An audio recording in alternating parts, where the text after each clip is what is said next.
Hi guys, after watching this video you are going to be sure of the real intentions of the person next to you.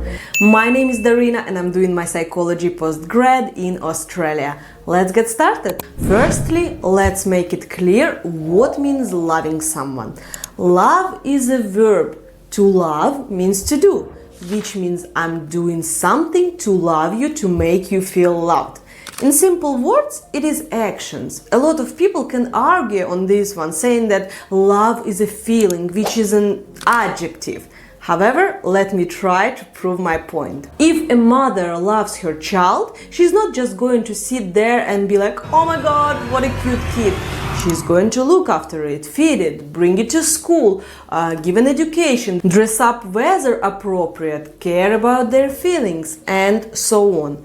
Everyone is going to have their own set of actions that will demonstrate love.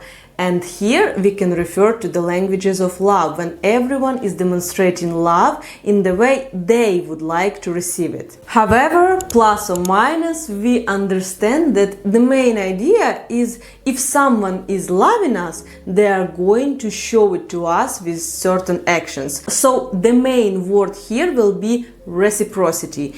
If you do something for someone, they will try to do something in return. Of course, it won't be equal 100% as life happens, and sometimes it is you who do more and sometimes it's them who does more. However, in general, it will be this exchange. When someone is using you, it is always going to be you who gives, cares, cooks, gives pleasure, and so on. Another sign that someone is using you, you feel empty. Another very important indicator that someone is using you, when you feel empty inside. It is this scratching feeling inside your soul. You feel dissatisfied, you feel grumpy.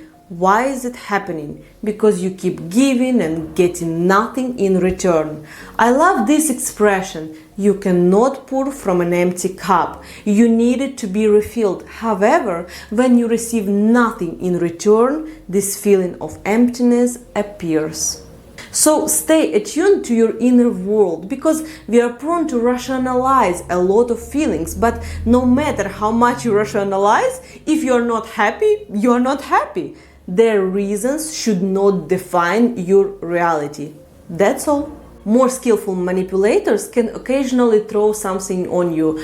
We call it breadcrumbing. Just enough to keep you around. So be very careful, and if you feel that there is not enough for you to keep the same level of investment, say not enough time, not enough communication in a couple, or not enough attention, say it. It's always a good idea to verbalize what bothers you in a respectful and kind manner, because there is a possibility that another person might not even be aware that you are feeling this way. So once they do, you would have to see the shift in their behavior. However, if you don't, or start hearing excuses or even blame towards yourself that you want too much, I would start getting really careful and try to see what is actually going on. By the way, guys, if you are getting value of this video, can you please support me with your like, as it really helps me as a new creator to develop this channel. The sign that someone uses you is when everything is on their terms. It is always on their terms, where and how you guys catch up. Say if you guys are living in different parts of town, it's always going to be you who drives all the way. It is always to be you who has to agree to their times for a date. It is like you have to work around them to make it happen. Or maybe the sexual relationship is very one-sided. They are going to look after their pleasure on their terms, completely disregard your feelings, wants, and needs. So as a result, you are always going to be haunted by this feeling that if you say no to their terms, there might be a long time until you see them. Maybe because they demonstrated to you in some different ways, or even said it sometimes in a joking manner that it is either going to be like that or this relationship won't be happening. I think here we won't even have any disagreements that this is a pure usage of a person for the needs of another person.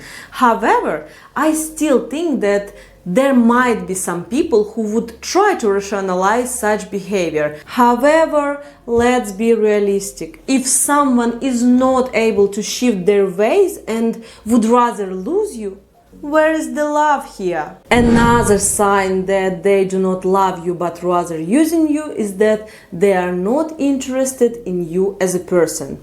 They do not ask questions, they do not know what your feelings are. How does that look in practice? They are going to be super keen to tell you what happened in their life, at their work, with their friends. They're gonna speak a lot and in detail. However, when you try to do the same, you might notice them not paying attention, hurrying you up, interrupting, not listening, devaluing, wanting to finish the conversation, and so on. You can say, Darina, some people are just not good at talking about feelings. But I don't say we necessarily have to talk about feelings. It is about normal life stuff. When someone truly loves a person involved in their life, they are going to be curious about their family. They're gonna know the names of grandmother and grandfather. They would rant together with you about, some stranger that was rude at the parking spot a week ago. They are going to show involvement in your life. If someone is just using you, it is always going to be about them, and you are going to be an emotional crutch for them. That's all. Additionally, you are going to get this feeling that you can't open up because these things are pretty delicate, and we do feel when our talking does irritate someone, even if they try to hide it. Since 90% of information we perceive through non-verbal clues, so again and again and again, listen to your inner feelings. That's probably all I could think about for now. Please don't forget to hit the like button if you got value of this video, subscribe to my channel, and I will see you next time.